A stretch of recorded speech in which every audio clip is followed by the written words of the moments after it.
সকালের শুরুটা হলো খুব বাজেভাবে, বকাবকি আর রাগারাগি দিয়েই সকালটা শুরু হলো। জানি না পুরো দিনটা কেমন কাটবে। সবাই বলে দিনের শুরুটা ভালো কাটলে নাকি সারা দিনটা ভালো যায়, আর দিনের শুরুটা খারাপ কাটলে নাকি সারা দিনটা খারাপ যায়। তো আমার সকাল তো শুরু হয়েছিল মেয়েকে রাগারাগি আর বকাবকির মাধ্যমে। তো যাই হোক, মেয়েকে দেখতে পেলে ও সব বালিশের কভার নিয়ে মাথায় দিয়ে ওই সব নিয়ে খেলতে শুরু করে। ওর খেলনা নিয়ে জীবনে খেলে না। যাই হোক, এই নিয়ে বকাবকি করেছিলাম, সেই জন্য তার একটু রাগ হয়েছে। তো রাগ করে বসে আছে। আমি এখনও ঘুম থেকে উঠে ওকে ব্রাশ করে জল আরও খাইয়ে ওই ছোলা বাদাম কিশমিশ আরও যেটা খাই তো নিয়ে এসেছি। ওটা আবার ও হাতে খাবে না, ওই যে কাঁটা চামচ আছে ওইটাতে ফুটো করে খায়। মানে কি জ্বালা, ও যেটা বলবে সেটাই করতে হবে। কী আর করবো, ছোটো বাচ্চা যেহেতু। একটু রাগারাগি করলাম, তারপর খুব খারাপ লাগলো। তো যাই হোক, এখন তাকে ছোলা খাওয়াতে নিয়ে এসেছি আর আমিও খেয়ে নিলাম একটু। যেহেতু এই ভিডিওটা অনেক দিন আগে, মানে যখন খুব গরম ছিল, মর্নিং স্কুল ছিল, সকালে রান্নাবান্নার চাপ ছিল না। তো যাই হোক, মেয়ে এখানে খেলা করেছে, তারপর খাওয়া দাওয়া করেছে। ওকে বললাম যে এবারে পড়তে বসতে হবে। তো ও খেলছিল, আমি রান্নাঘরে চলে এলাম। কি রান্না করব সেগুলো গুটিয়ে ওকে একটু পড়াবো। যেহেতু সকালে রান্নার কোনো চাপ নেই, একটু দেরি করেই রান্না করব, তাই ওকে একটু পড়িয়ে রান্না করব। যেহেতু সকালে আমার পড়ানোর টাইম হয় না, সকালে যেহেতু রান্নাতে আমি ব্যস্ত হয়ে পড়ি, পড়াতে সময় পাই না, তাই ভাবলাম কি রান্না করব সব কিছু গুটিয়ে আমি ওকে পড়িয়ে তারপরে রান্না করব। যাই হোক, দেখতে তো পেলে উচ্ছে কেটে আমি লবণ মাখিয়ে রেখে দিয়েছি যাতে একটু নরম হয়ে যায়। তারপরে এখানে সবজিগুলো কেটে নিয়েছি।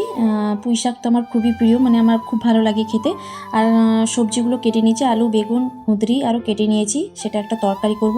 আর এখানে নিয়েছি ঝিঙে খোসা, তো এটা বাটা করব।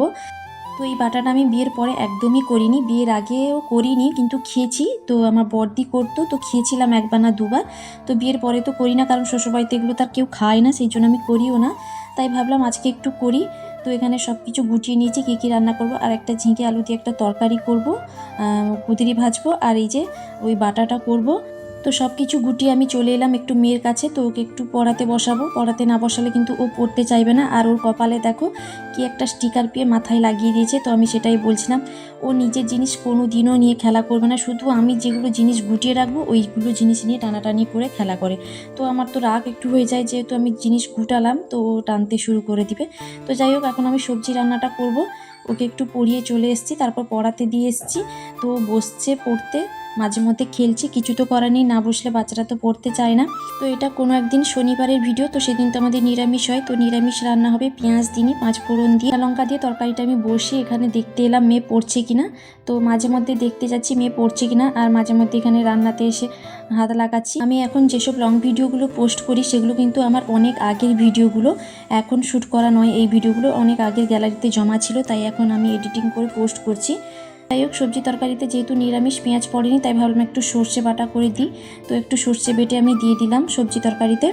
আর এখানে আদা বেটে নেব, এটা ঝিঙে আলু তরকারির জন্য একটু আদা বেটে নেব। তো সবজি তরকারি তো আমার রেডি হয়ে গেছে, আর এখানে উচ্ছে ভাজাটাও রেডি হয়ে গেছে।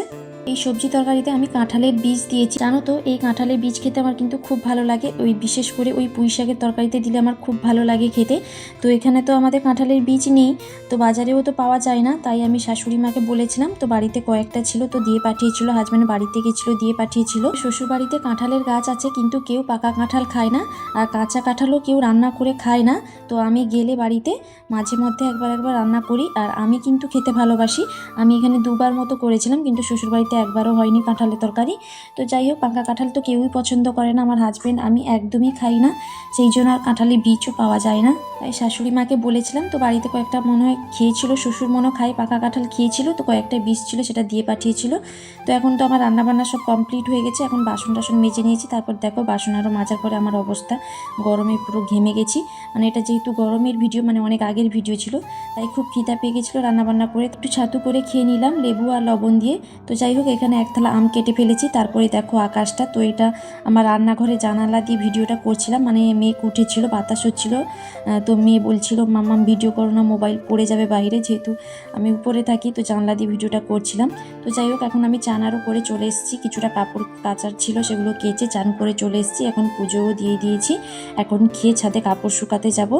আকাশে মেঘ তারপরে পরিষ্কার দেখলাম, তাই কিছুটা কাপড় জমেছিল কেচেছি। আর মেয়ে যে ফুল নিয়ে দেখাচ্ছে, ফুল ছাদে যেতেই মেয়ে সোজা চলে গেছে ফুলের কাছে। অনেকগুলো ফুল ফুটেছে, ওর যেহেতু এটা পছন্দের কালার, পিঙ্ক কালার, তাই ও তো খুব খুশি। তো আমি যেহেতু মাথাটা ধুয়েছিলাম তাই ভাবলাম একটু রোদে শুকিয়ে নিই। এখন তো ভালোই রোদ বেরিয়েছে। যখন মেঘটা কালো করে উঠেছিল ভাবলাম বৃষ্টি হবে, কাপড় হয়তো মেলতে পারবো না, কিন্তু এখন দেখি খুবই রোদ হয়েছে তাই ভাবলাম কাপড়গুলো মেলে দিই। আমার তো বৃষ্টির দিনে খুবই সমস্যা হয় এই কাপড় শুকানো নিয়ে। তো একটু রোদ বেরোয় তারপরে আবার বৃষ্টি, আবার ছাদে উঠতে হয় মেয়েকে নিয়ে। যেহেতু এখন তো একটু বড় হয়েছে কোনো সমস্যা হয় না, আগে তো ছোটোবেলায় কোলে নিয়েই উঠতে হতো। তো যাই হোক ভাবলাম রোদ যখন হয়েছে মেলে দিই, আর বৃষ্টিকালে কাপড় রোদে না দিলেও একটা কেমন গন্ধ করে, খুব একটা ভালো লাগে না। তাই ভাবলাম রোদ হয়েছে যখন কাপড়গুলো একটু শুকনো মতো হয়ে গেলে আমি ভিতরে তুলে নিব।